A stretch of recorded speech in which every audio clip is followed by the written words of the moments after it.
இந்த பாதையில வந்தாலே எரிச்சலா இருக்கு, ஃபுல்லும் கல்லா இருக்கு. போறவளவு சும்மா போக மாட்டாங்க போல, இப்படி குழியா தோண்டி கல்லக்கெல்லாம் ஊனி வச்சுட்டு போயிட்டாளுங்க. எப்படி சோப்பி என்ன ஓட்டப்பந்தயம் ஓடுற மாதிரி நிக்கிற? சும்மா இருங்கக்கா, நானே கடுப்பா இருக்கேன். கூச்சு கூச்சு போடி, உடம்பு குறையும். குதிச்சு போறது பிரச்சனை இல்லக்கா, குதிக்கும் போது காலு உடஞ்சிச்சுன்னா யாரு பாப்பா? நான் பாப்பேன், நீ கீழே விழுந்தாலும் நான் பாத்துக்கிட்டே இருப்பேன் உனைய. ஏக்கா டென்ஷன் பண்ணாதீங்கக்கா, சும்மா இருங்கக்கா. போன வாரம் கூட பாதை நல்லா தானமா இருந்துச்சு, அதுக்குள்ள எவா இப்படி குழியை தோண்டி விட்டு போய் கல்லெல்லாம் போட்டாலும் தெரியலையே. மொட்டைப்பாட்டி வந்துருச்சு, மொட்டைப்பாட்டி எப்படி ஜம்ப் பண்ணுதுன்னு மட்டும் பாரு. சோப்பி அங்க பாரு, அங்க பாரு. ஏடி நீங்க ரெண்டு பேரும் சேர்ந்து இப்படி குழியை தோண்டி விட்டு கல்லெல்லாம் தூக்கி போட்டீங்களே. ஏம்மா லூசு கிழவி, நாங்களே இங்கிட்டு தாண்ட முடியாம தான் இப்படி நின்று வேடிக்கை பார்த்துக்கிருக்கோம், எங்களை போய் சொல்லிக்கிட்டு இருக்கா. சரி நான் தாண்ட முடியாது, என்னை லைட்டா தூக்கிட்டு அங்க கொண்டு போய் விட்டுருங்கடி. பாட்டி இன்னொன்னு என்ன செய்யலாம், நீங்க வந்து எங்களை தூக்கிட்டு அங்க கொண்டு போய் நிப்பாட்டுங்க, நாங்க அதுக்கப்புறமா உங்களை தூக்கிட்டு வந்து இங்க நிப்பாட்டுறோம். இங்க என்னாலே முடியலன்னு சொன்னா இவ்வளவு பாரு, வாயை பாரு. இழிச்சுக்கா வாயை பார்க்கவா, அது வாயே எங்க இருக்குன்னே தெரியல, எங்க போய் பார்க்க. இழிச்சக்கா நீங்க அந்த சத்தத்தை கேட்டீங்களா? ஆமாடி, எனக்கு சர்றன்னு ஒரு சவுண்ட் கேட்டுச்சு. சரி ஒத்தரசா, நானே சேலை கட்டிட்டு தாண்ட முடியலன்னு தான் இங்க உட்காந்துருக்கேன். இவன் என்னவோ வேமா வந்தா காலை வச்சுட்டு தாண்டாலாம், சரட்டு கிழிஞ்சிருச்சு பாரு. என் சேலை நான் 10 வருஷமா கட்டிக்கிருக்கேன், ஒரு நாள் கிழிஞ்சது கிடையாது. சும்மா ஏதாவது பேசக்கூடாது. சரி பைத்தியக்காரி, பின்னாடி சேலை கிழிஞ்சிருக்கடி, நல்லா பாருடி. இம்மா லூசு கிழவி, உன் சேலை கிழிஞ்சிருந்துச்சுன்னா தச்சுட்டு போமா, உயிரை வாங்காதேனைய. ஏமா லேடிஸ் யாரும் இந்த பக்கம் வரக்கூடாதுன்னு போர்டு அங்கே வச்சிருக்கோம்ல, எதுக்கு எல்லாரும் நீங்க வந்து நிக்கிறீங்க? ஏன்பா தம்பி போட வச்சீங்க, சரி இனி மாதிரி ஆளுக்கெல்லாம் படிக்க தெரியாது, நாங்க என்ன செய்யறது? ஏமா நீங்க வயசான ஆளுங்கம்மா, சரிம்மா இந்த உங்க பக்கத்துல எல்லாம் இந்த ரோஸ் கலர் சேலை கட்டி இந்த பொம்பளை நிக்கல, இவளுக்குமா அறிவில்ல? இந்த போலீஸ்கார் என்ன அறிவில்ல கிரிவில்லன்னு பேசிக்கிட்டு இருக்கீங்க?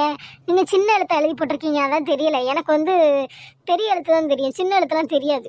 வாசிக்கே தெரியாது நாய்க்கு, பேச பாரு. ஏக்கா அப்ப எழுதி போட்டதை நீங்க பாத்தீங்களா?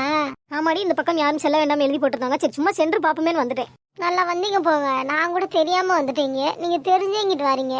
அதான்டி போக வேண்டாம் தான் நினைச்சேன், சரி இருந்தா எட்டி பாப்போமேன்னு எட்டி பார்த்தா இங்க நின்னீங்க, சரி எல்லாரும் நிக்காங்களே நம்மளும் அப்படி நிப்போன்ட்டு வந்துட்டேன். எவ்வளவு சொன்னாலும் இந்த பொம்பளை கேட்கவே மாட்டீங்கம்மா, போர்டு எழுதி போட்டு இப்படி அடுத்தடுத்து வந்துகிட்டே இருக்கீங்களேம்மா. ஐயோ என் கையை கையை கையை எவ்வளோ அமுக்குறான். பாட்டி ஒரு நிமிஷம் சத்தம் கடாம அப்படின்னு இல்லை, நான் இந்த இங்கிட்டு தாண்டி வந்துடுறேன். எதுக்கு ஒத்த காலம் மட்டும் மேல தூக்கி போயிருக்க, 2 காலையும் சேர்த்து மேல தூக்கி போடலாம்ல. வந்து எட்டி பாக்குறா பாரு, மூஞ்சி மகரையும் பாரு, கால் எடுமா. இது யாரு, நம்ம முத்தரசாவா? என்ன பண்றீங்க? ஒரு நிமிஷம் தான்ல ஒரு டைம், காலை எடுத்துட்டு ஒழுங்க மரியாதை இல்லைன்னா அசிங்கமாயிட்டு அசம் வாங்கிடுவேன்.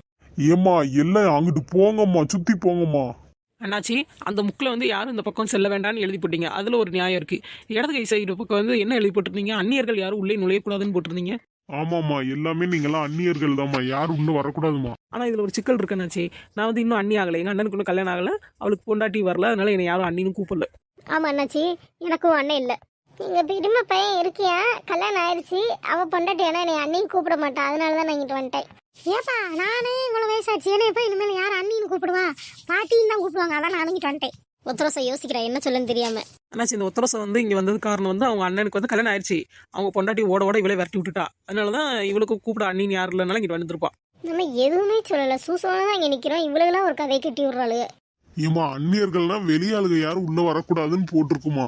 ஏன் அண்ணாச்சி வெளியாளுக்கு வரக்கூடாதுன்னு எழுதி போட்டுக்கலாம், எதுக்கு அந்நியர்கள்னு போடுறீங்க, எதுக்கு உங்க டைமை வேஸ்ட் பண்றீங்க, எங்க டைமையும் வேஸ்ட் பண்றீங்க. ஏமா நாங்க எழுதி போட்ட தப்புதாம்மா, நீங்கம்மா சுத்தி போங்கம்மா, யாரும் இங்க நிக்க கூடாதுமா, போங்கம்மா. ஏப்பா தம்பி என்னால சுத்தி போக முடியாது, இடையே லைட்டா கைத்தாங்கள பிடிச்சி அந்த கரையில மட்டும் விட்டுருப்பா.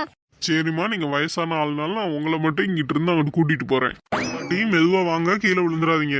ஏமா ஒத்தரசா செத்த என் காலை மீக்காம வாமா, நானே தட்டு மாதிரி பேய்க்கு இருக்கேன். இவன் பின்னாடி வர்ற எருமாடு, நாங்களா குட்டை குட்டையா இருக்கோம்னு சொல்லிட்டு தாண்ட முடியாம இந்த ஆள் கையை பிடிச்சு பேய்கிட்டு இருக்கோம். நீ இவ்வளவு நேரம் அங்கிட்டு இங்கிட்டு தாவி தானே வந்துகிட்டு இருந்த, போக வேண்டிதானே. இஷ்டத்துக்குலாம் ஆட முடியாது, இஷ்டத்துக்கு தான் ஆடுவி.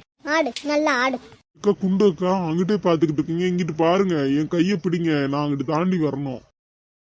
இல்ல சிவப்பி விட்டுறாத, அவனை போலீஸ் வேற பேசி கீழே தள்ளி விட்டுரும். ஏமா ஏமா குண்டு பொம்பளை, மெதுவா கையை பிடிச்சிருமா, இப்படி இழுக்கிற. இழிச்சக்காவே ரொம்ப வாய் பேசுறாங்க, நல்லா சரட்டு நிறுத்துருங்க, கீழே விழட்டும். அட பாவிகளா, காப்பாத்தலான்னு வந்தா என்னையவே கடைசி தள்ளி விட்டீங்களேம்மா. பேசாம சுத்தியே போயிருக்கலாம், குறுக்க உடைச்சிட்டாங்களே. கால் உடஞ்சிருச்சு. என் கால் எங்க போச்சுன்னே தெரியலையே, காலை காணுமே. சோப்பி அங்கிட்டு போறது பாதை இல்லாம இருந்துச்சா, இப்ப இவங்க எல்லாம் படிக்கட்டு மாதிரி இருக்காங்க, இவங்க மேல ஏறி ஓடிடுவோம். யாருமா என் மண்டை மேல மிதிச்சுட்டு இருக்கா? குண்டு சிரிக்கி இந்த மிதி மிதிச்சுட்டு ஓடுறாளே. இதுக்கு எல்லாத்துக்கும் காரணம் இந்த போலீஸ்காரன் தான்.